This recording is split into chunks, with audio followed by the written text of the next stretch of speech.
Why is energy efficiency so dull? And why is no one paying attention to it? This is Energy Matters with Claire. And with Dan.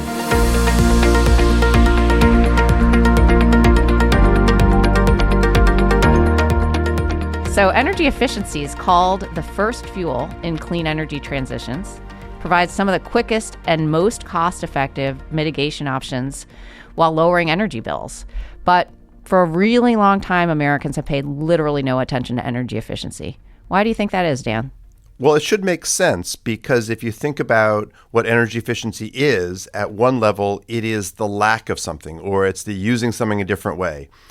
We buy our energy from utilities, and they are incentivized to sell more of their product. So energy efficiency at one very fundamental level is the company trying to sell you something, then selling you less of that because you get a more efficient commodity, you do something else, you change your behavior, whatever it might be. And that's a pretty difficult thing to monetize unless the utility, the regulator, and then the recipient, the utility user, are in some kind of thoughtful dialogue. And that already has a whole bunch of challenges built in that we'll unpack a little bit in this episode. Yep. I love that. So when I served under Secretary Chu at the Department of Energy, we used to say energy efficiency wasn't just the low-hanging fruit, but the fruit on the ground. And, fast forward 15 years and the landscape's changed dramatically, right? AI, cryptocurrency, data centers, everybody's driving energy demand through the roof. And we've now accepted a 25% increase in U.S. electricity consumption by 2030.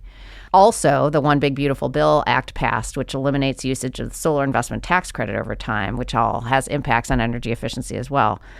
And meanwhile, we've got grid congestion issues, transmission bottlenecks, supply constraints. So, I have a lot of thoughts about energy efficiency, having worked on the Weatherization Assistance Program, where the federal government provides funding to low-income homeowners to do boring things like air sealing and insulation. It's a very, very effective program. It's worked for 35 plus years, and still nobody's paying attention or listening to it.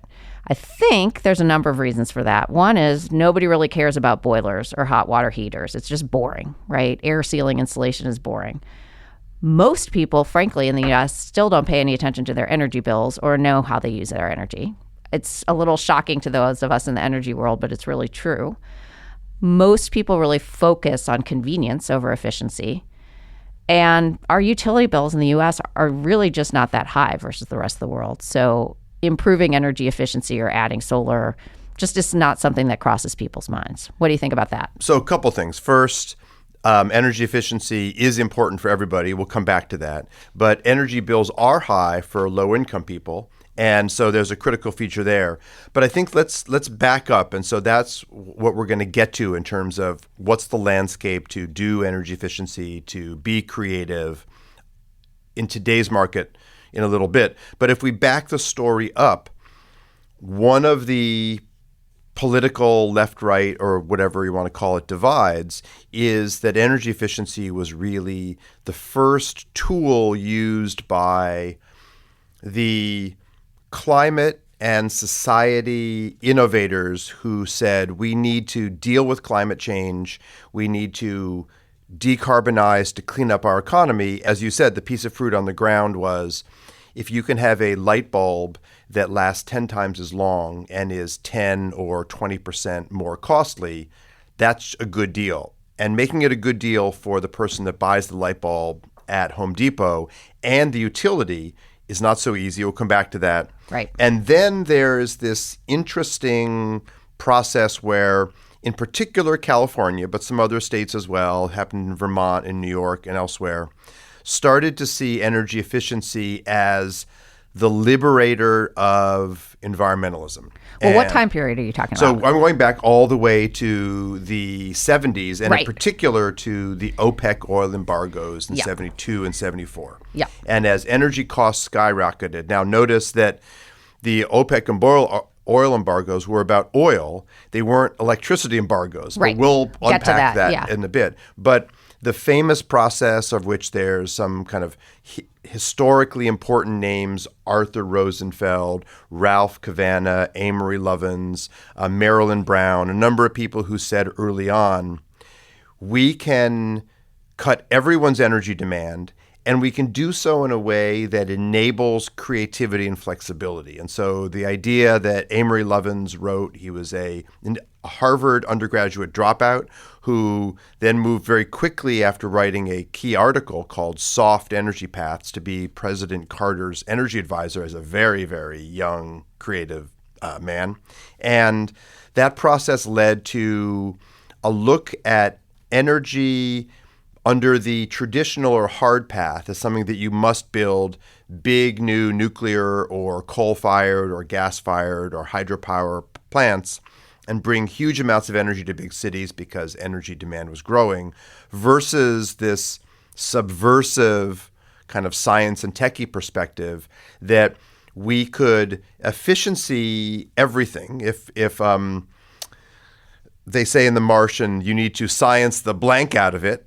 This was you need to efficiency the blank out of it and make your home efficient, make your business efficient, go to efficient light bulbs, go to smart windows, paint your roof white. There's a whole series of things, each of which pencils out, but they pencil out in a technical way. And a number of times the energy efficiency gurus forgot behavioral economics, and behavioral activities were also important here. So it's a long story, but this backstory that at one point the energy efficiency leading states like California were 40% more efficient than the national average, meaning that they were using so much less energy that even if rates were higher in those states, individuals were savings.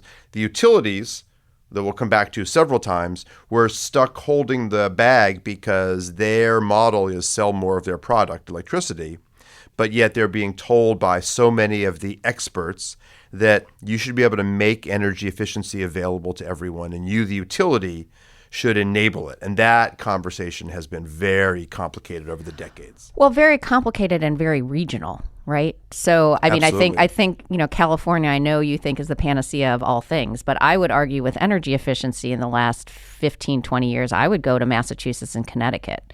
Absolutely. In the sense that, right now, 50% of all homes in Connecticut and Massachusetts are still fuel oil fueled, which is a crazy statistic. There's not enough natural gas lines. There's not, and those areas are very transmission constrained, right? And they don't want offshore wind, and they don't want any more coal, and they don't want any more nuclear. And some of those counties don't want any more solar. So what are you going to do? You have to use less energy, right? So when I was at Next Step Living, what we did is we would provide energy audits that were paid for by the utilities, and then we would upsell or try to sell additional products and services to those residential homeowners, air sealing, insulation, ductless mini splits, roofing products, all of that. But that was all paid for by the local electric utility, which is interesting, right? Because an electric utility makes money by selling energy to their ratepayers, right? But even they had to deal with this problem of there's no more energy that they can manufacture in those states, and you're bringing in fuel oil to heat people's homes in the winter. So, necessity is the mother of invention with energy efficiency, but it's a very regional business, right? Because what National Grid needs in Massachusetts when it's very cold is the complete opposite of what Southern California needs at any given time. And I think that's part of why energy efficiency has been so difficult for Americans, because it is a hyper-regional business. It's hyper-regional, but I do have to chuckle because I would argue that all the utilities around the country essentially learned the tricks of this trade from the California utilities, from Lawrence Berkeley National Laboratory, from some very creative energy co-ops like in Sacramento with the wonderful name of SMUD, the Sacramento Municipal Utility District, because in response to the price spikes and the potential brownouts and shortages that people were fearing during back in the 70s. Back in the 70s. Well, that's when really these projects got going. Right. We used to have really creative programs like one that I followed in closely in Sacramento, where this is before GIS and mapping your neighborhoods with all kinds of tools. Right. People from the utility would drive around, and if they saw a home that had exposed windows facing the sunny direction, they would send a letter to the homeowner saying, we will plant trees on your property to shade that window at our expense. You will save money and we will be able to manage our peak demand more because you won't need to turn up your AC as much when the sun is blaring in. And this is going to get to one of the fundamental rules of energy, and that is that when you think about the transaction between a utility and their ratepayers, the cost to the utility is determined by the peak demand. When they have to have everything running, they've got to get power plants on. They don't want to have power lines down. They have those peak demands, whether it's late afternoon in the summer or evening in the winter. But their revenue is based on something more like the average. And so there's this huge difference. In places like California, it can be a factor of 2. Meaning or even that more. It can be more, but averaging around, it's often around that level. And so this sets up this really interesting story that I think we're still grappling with today, and that is that if the utility is going to see itself as solvent, no matter what outside experts look at, they need some assurance that there will be some return to them on energy efficiency. And so what we have seen is some really second-rate efforts where utilities were given credit for energy efficiency based just on money spent, not on actual performances and returns. And so if you or I go and buy the most energy efficient washer or dryer or refrigerator, and we pick the model that's going to save us the most, in the ideal world, there should be a benefit to you by getting the cheaper product, but also to the utility where those peak demands are going to be mitigated. And this process has been one that the energy efficiency experts I mentioned before have been advising and recommending all kinds of clever things, and it's been very difficult to get systematic adoption of those across the country. And we would have saved a lot of money if that had happened. Right. But that's sort of the technical solution to the problem. Absolutely. The other thing, that most utilities have incorporated, so I live in Baltimore Gas and Electric provides a peak rewards program. So they literally will pay me to turn off or put to 50% my air conditioning in peak hours. And we're at the point now where my Nest thermostat will do that automatically. Right? And this is the point where I would say energy efficiency, whether it was boring watching the paint dry, watching your light bulb do something, is potentially something we could transition to something exciting. Because if you can have your app on your phone, your thermostat doing it for you, and you can see the savings, there's an opportunity where, at least in theory, both the ratepayer and the utility could see and monetize or socialize the benefits of this process. Yep. So come from the 70s and go all the way to the 90s and the 2000s, you do see lots of new technologies that are coming to solve energy efficiency problems. But again, you have to bifurcate the industry, right? So homeowners want to do one set of things, and they actually, see the savings when they add insulation. And there are lots of rebates that are available for that. On the commercial side, if a big commercial office building is going to spend their money, they're going to spend their money on a lobby. They're not going to spend their money on a new boiler until it literally breaks. And so what you often see with HVAC systems is that they typically last 20 years, typically, right? But so 5% of them are dying at any point in time. Nobody pays attention to HVAC systems. And by HVAC, you mean heating, ventilation, and cooling systems, just to be clear. Your local air conditioning or your big building system. Yep. And so most people don't pay any attention to their HVAC systems until they break. So 5% of building owners, right, whether they're homeowners or they're big office buildings, only 5% of those people pay any attention to their HVAC systems, and that's only after they break. Because they'd much rather spend money on their lobby or making a nicer bathroom for their house than they would on HVAC systems.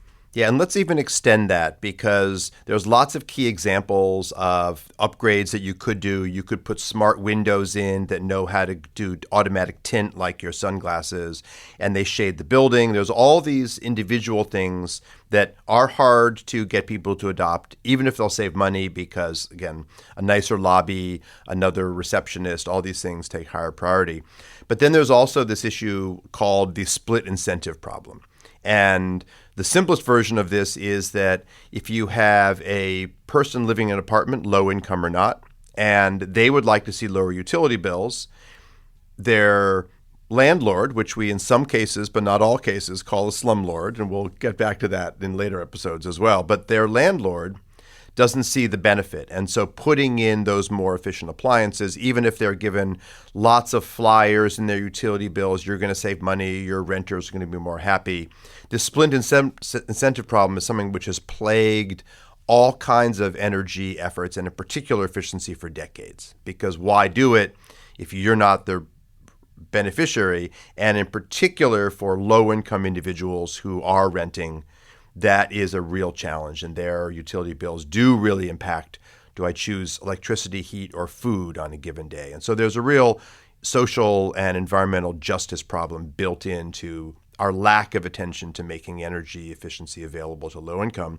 Thank goodness there are some groups like Grid Alternatives and others that have made their mission to bring clean energy and energy efficient services to low income Americans. Yep. So low-income folks typically spend a higher percentage of their total costs on utilities. And so even up to 30% of the money that they make every month goes towards their utilities. That ends up not being an issue for middle and higher income folks. And so there is really a huge issue with energy efficiency for low-income folks, and something that the Weatherization Assistance Program, funded by the Department of Energy historically, has made a big difference too. So I think these are really interesting examples. And in the old days, it was a very traditional process where essentially you might get some flyers, you might read a magazine about there's a sale on Energy Star appliances, so more energy efficient appliances, but there's very little incentive, there's very little education. So there were multiple studies done where people would go into stores selling appliances, and they all had the yellow Energy Star label on it with the arrows showing what this unit is compared to a comparable refrigerator or conditioner. But then you look around and only the inefficient units were available for sale.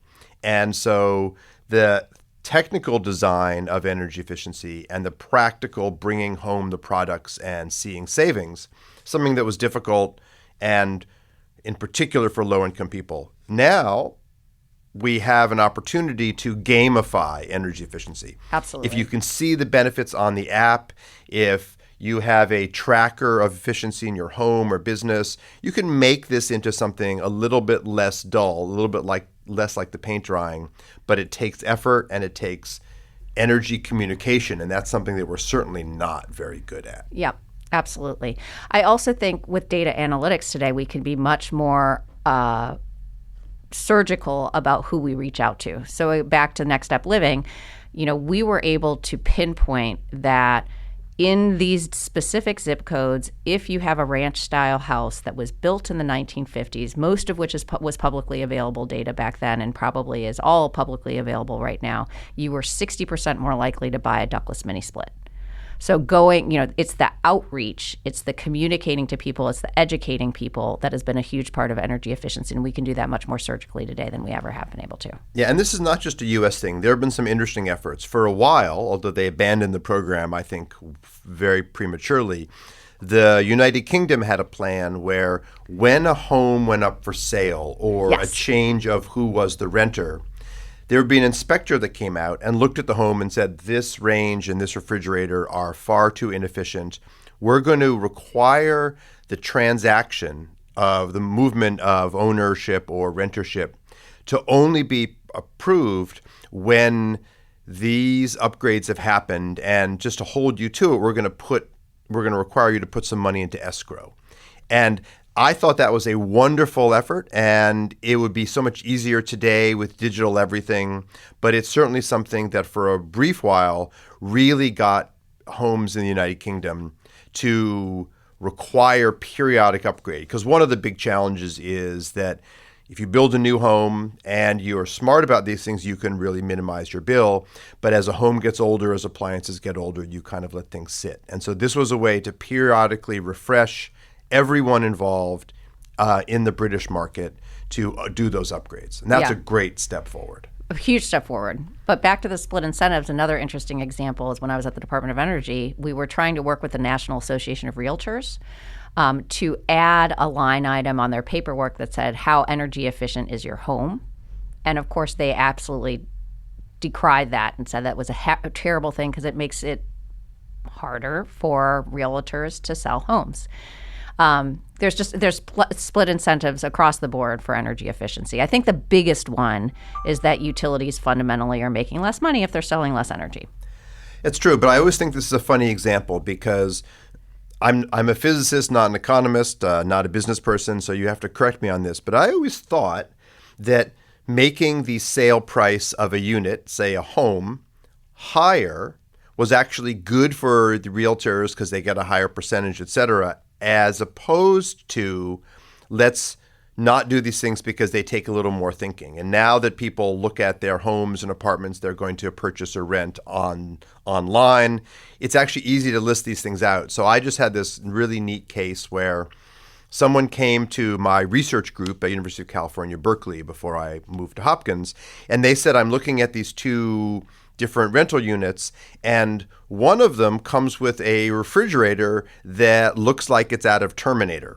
And this refrigerator is one that has an internal camera. Yep. And it's a really smart camera, and you download on your app on your phone the various features, and it not only tracks is your milk 80% full, 20% full, but it knows your location, which is a little Big Brother creepy. Yep. But it says to you, oh, I see you're passing by the grocery store and your milk is low and you're out of cheese. Super creepy. Do you want to go and buy these things and save yourself a trip out? Now, that Super has creepy. all of the wonderful but scary examples of Big Brother and energy efficiency and what we'll talk about in our transportation episode, something called trip chaining, where you don't make 16 individual trips, you actually combine them. So all of those things are actually efficiency in the big picture, but they do sound like you are giving over control to your thermostat and some AI. Well, and every business in the world wants to own you, the customer, in your home. So GM, for example, and a number of the big car companies are trying to figure out how to incorporate your electric vehicle into your home, and trying to sell electricity back to the grid from your electric vehicle is something that they're thinking through too. Because GM, just like Samsung, just like Whirlpool, everybody wants to own you as a customer today. It's true. So let me do an example of thinking about these things in kind of big picture. So this is a famous case, and it both happened in Vermont and it happened in China, where different analysis came out to say we can either buy a new big power plant. In China case, it was building a massive hydro dam. In Vermont, it was buying power from an out-of-state provider. And in each case, a company showed up and said, we would like to work with you in a performance contract. Okay. And the idea here is that if we can do outreach to your customers and we can get them to be incentivized to purchase more efficient appliances, we want to sell back to you, the utility, the savings. Right. And there's a lot of different ways it gets highlighted, but this idea that it's a performance contract is kind of the one that I always come back to. In other words, if you're going to build a home or retrofit a building, one way to do it is to go out and get bids, and the cheapest bid is the one you're likely to pick. But what if you tweaked that equation? What if you said that we're going to give the bid to the company that can provide the lowest long-term cost, so they have to figure in what's the operation cost, and then the high cost of being energy efficient shows up. And just to make this bite, what we're going to say is that if the building performs as expected, then no one wins or loses. If the building performs worse than expected, the contractor is going to not receive all the money they were going to get. And if the building does better, they're going to get a bonus. So you're really rewarding thinking about a building not just in the capital cost to put it up, but the long-term cost to operate it. Now, that sounds to some people way too socialist. Others, it sounds way too information intense. But performance contracts are a thing, and that was one of the ways that efforts took place to try to educate both the building community, the utilities, and the end users. Well, and we haven't even talked about energy service companies or ESCOs like the Amerescos and Johnson Controls of the world. I mean, they do have ESCO performance contracts.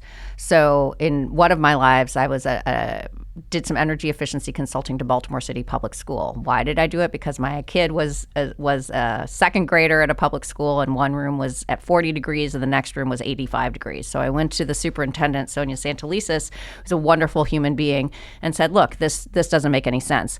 And as I dug through it, it was very interesting because Baltimore City Public Schools did sign an energy service contract in which the company pays for the HVAC systems or the window upgrades, all of that, and gets paid back over time as a percentage of the energy savings that are created, right? So you have to perform.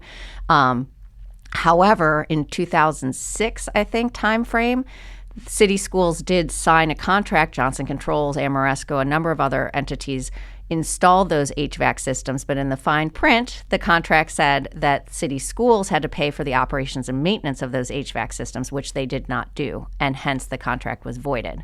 So city schools really hates ESCO contracts. We ended up being able to do a pilot program for lighting and lighting controls, but these are the things that are going on because energy efficiency is by default complicated, even if you're saving money, and that money is that savings can be used to pay for the upfront costs. Yeah, so maybe last topic for this episode is going to be energy efficiency and low-income people. And what you just described at a school is a great example of what could be required in public housing or in subsidized buildings. And so we're now starting to see efforts, and I'll pick a California example because I wouldn't be true to my California uberalis perspective if I didn't.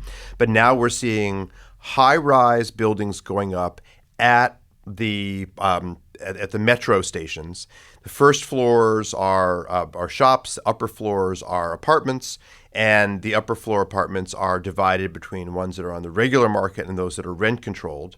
And because there's much more scrutiny of the rent controlled units, there are efforts to make sure that the appliances that are put in by the developer are energy efficient, and they want to reward the developer for doing so, and they know that will produce savings for the low-income people who qualify for those rent-controlled units. So to my mind, that's actually far beyond watching the paint dry and being dull. That's an example of showing the direct economic benefit of energy efficiency, but you do need someone to add these things up, and they are complicated, but there's no reason why in a highly digital age we can't do this building after building, home after home. So let me see if I can beat you with one last example, which is a company called Katerra, Katerra, which was trying to create prefabricated multifamily housing, 3- and 4-story prefabricated multifamily housing. They asked me to look into energy efficiency and figure out how they can incorporate as much energy efficiency as possible. And they were shocked because every utility will pay a different amount for a low-flow shower head. Every utility will pay, and even in different zip codes, there are different things. And they just ended up throwing up their hands in disgust, saying it's impossible to figure out how these utility regulations happen. We're just going to do what we want to do. So I think the conclusion here is that while we like to say this or that as rocket scientists and as a wannabe astronaut, energy efficiency should not be rocket science. We have the tools to do so. So we're going to come back to efficiency again and again, but if you want to send us feedback, to look at the other episodes, this is Energy Matters with Dan and Claire. And you can go to the energymatters.world website, or you can email us at info@energymatters.world.